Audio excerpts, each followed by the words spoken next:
So what if I told you that you are way more than just your body and your thoughts? There's this ancient piece of wisdom that suggests we are, and it even offers a map to the very layers of our existence. Today, we're going to go on a journey to explore the true nature of the self. I mean, really think about it.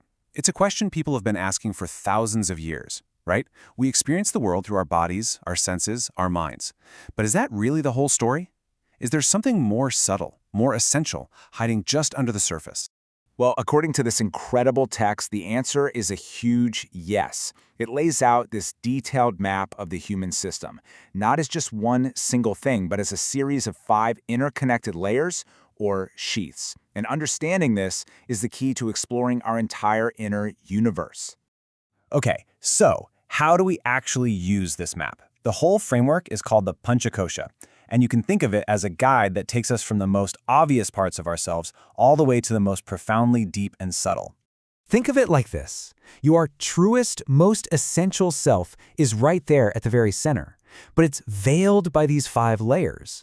So the journey of self-discovery is really just the process of understanding, purifying, and eventually seeing beyond each of these sheaths to find out what's really at the core.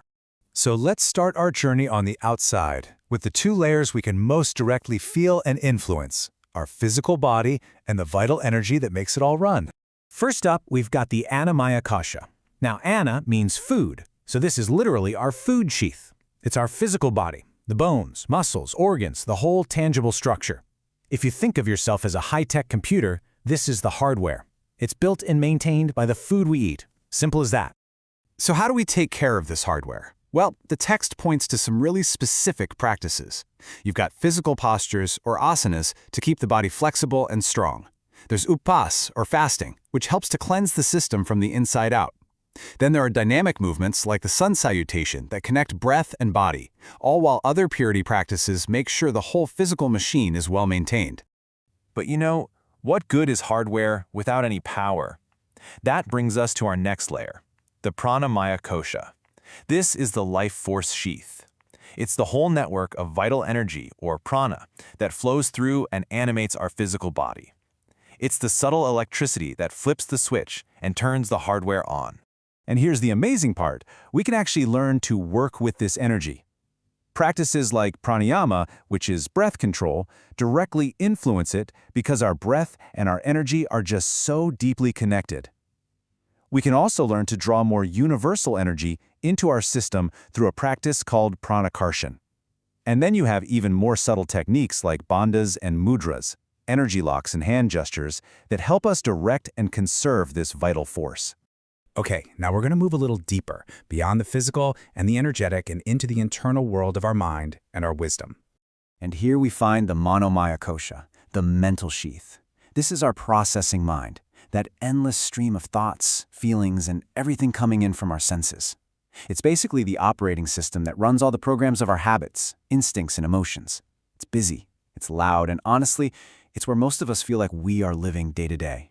Now, to bring a little order to this super busy operating system, we have practices designed to build focus. Meditation helps still all that mental chatter. Mantra repetition gives the mind one single positive thing to anchor to. And Tritaka, or concentrated gazing, literally trains the mind to hold its attention, which strengthens our ability to focus like a laser.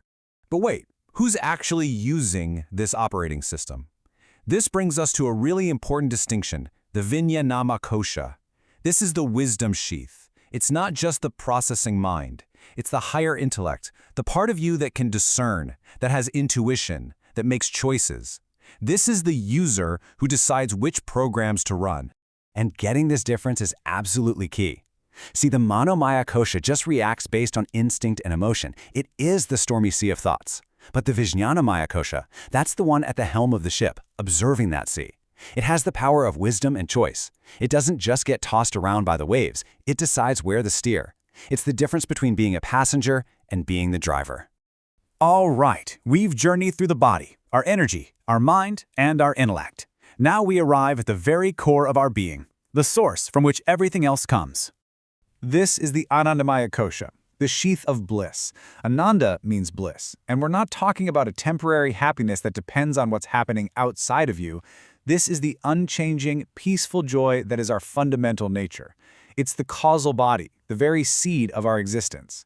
To finish our computer analogy, this is the source code itself. And this quote really gets to the heart of why any of this matters. Understanding and moving through these layers isn't just some cool intellectual exercise. It's presented as the actual path to liberation, a way to navigate all of life's challenges and find true, unshakable inner freedom.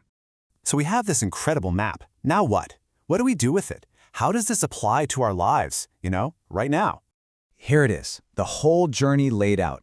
It's a complete path from the most physical parts of us to the most subtle, from the food we eat, to the energy we build, to the thoughts we think, to the wisdom we use, all the way to that core of joy that is our very essence. Each layer is a whole world just waiting for you to explore. And that's really the key takeaway here. This ancient map of the Panchakosha gives us a totally practical framework. If you feel physically off, you work on the Annamaya kosha. If you feel totally drained, you focus on Pranamaya. If your mind is scattered all over the place, you address the Manomaya. It's like a holistic diagnostic tool for living a more integrated and masterful life. So, as we wrap this up, the map is now officially in your hands. It's an invitation not just to think, but to really experience. The only question left is, where are you going to begin your journey? Which layer of yourself will you explore today?